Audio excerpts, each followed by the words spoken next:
for thousands of years. Among their many survival skills, honey hunting is one of the most fascinating and essential traditions. It is not just about gathering food, it is a test of skill, endurance, and their unique connection with nature, especially their symbiotic relationship with the remarkable greater honeyguide bird. The role of the honeyguide bird. One of the most extraordinary aspects of Hadzabe honey hunting is their relationship with the greater honeyguide, indicator, a bird that has developed a rare form of communication with humans. When the Hadzabe are searching for honey, they rely on this bird to guide them to hidden beehives. How the partnership works. Whistling and calling the bird, the Hadzabe men venture into the bush and produce specific whistling sounds to attract the honey guide. The bird responds by chirping and fluttering from tree to tree, leading the hunters toward a beehive.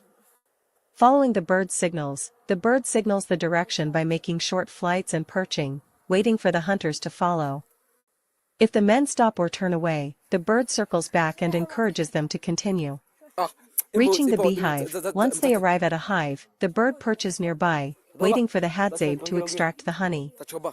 This relationship benefits both species. The Hadzabe gets sweet, nutritious honey, and the bird feeds on the leftover beeswax and larvae, which it wouldn't be able to access without human help.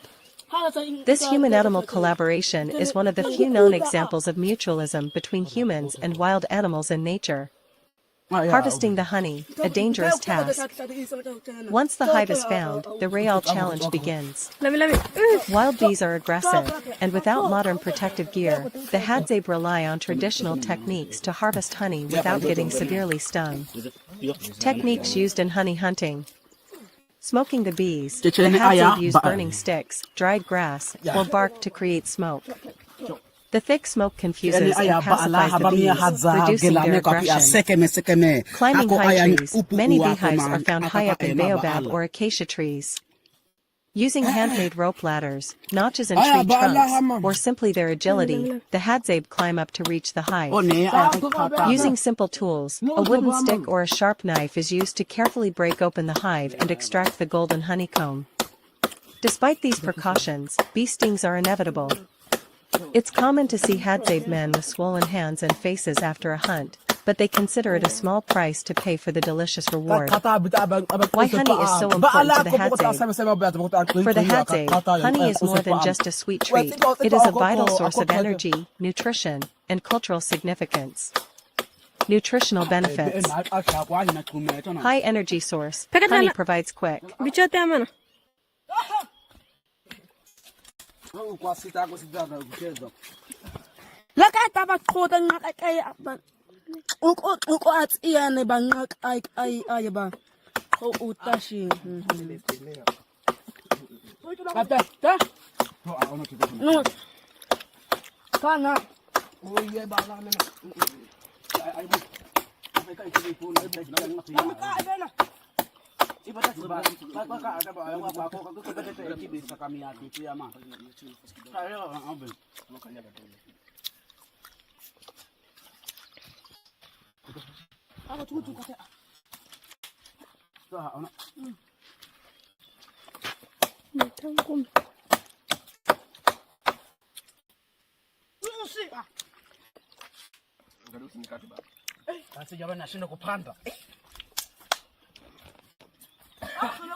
Kula haina dudu.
Shaba and the Hadzabe build a traditional home for his European wife Fire. After realizing she couldn't handle sleeping under the stars and wasn't comfortable in a hotel, Shaba made a bold decision. If my wife won't live in a hotel and won't sleep outside, we will build her a Hadzabe home. The entire village cheered at the idea. Some laughed, some shook their heads, but all agreed it was time for the European woman to experience true Hadzabe life. Step 1. Gathering materials. Herb deciduous tree. Before the sun was high, the men and women split up to collect everything needed for a traditional Hadzabe hut. Small Blue Diamond. The men cut down strong branches to form the frame of the house. Small Blue Diamond. The women gathered dry grass to create a thatched roof. Small Blue Diamond. Shaba's wife wanted to help, but every time she touched the grass, a tiny lizard jumped out, making her scream and drop everything. The women laughed so hard they couldn't stand. Shaba shook his head, smirking. "My love, if lizards scare you, how will you live in your Hadzabe house?" She sighed. "I will learn." Step 2. Building the frame. Building construction. The men worked with expert hands, tying branches together to create the frame. Shaba's wife watched in amazement. "You don't use nails? Or cement?" One of the elders laughed. "No, daughter. We use what nature gives us." Inspired, she picked up some rope to help tie the branches. First attempt. The branch fell apart. Second attempt. The whole frame wobbled dangerously. Shaba grabbed it just in time. "Maybe just watch, my love." She rolled her eyes. "Fine." Step 3. Thatched roof and final touches. Sheep of rice. The women brought bundles of dry grass, ready to cover the house. Shaba's wife wanted to help, so she climbed up to place some on the roof. Bad idea. As soon as she stepped on the roof frame, it creaked dangerously. Shaba yelled, "Wait!" Crack! She fell straight through the half-built roof, landing inside the house. Silence. Then, the whole village erupted in laughter. Shaba ran over, tears of laughter in his eyes. "My love, I think you are the first person to ever fall into their own home." She groaned. "At least it's my house I ruined." The women laughed so hard they cried. The finished house, house with garden fire. By sunset, the house was complete. A beautiful, round hut stood proudly in the village, made from wood, grass, and Hadzabe craftsmanship. Shaba's wife stepped inside, looking around. It was simple, but warm and welcoming. Shaba smiled. "Now, you have a Hadzabe home. Will you sleep here tonight?" She hesitated, then nodded. "Yes." The whole village cheered. That night, she lay inside her new home, listening to the sounds of the African night. No walls. No luxury bed. Just the stars, the crackling fire, and her new house.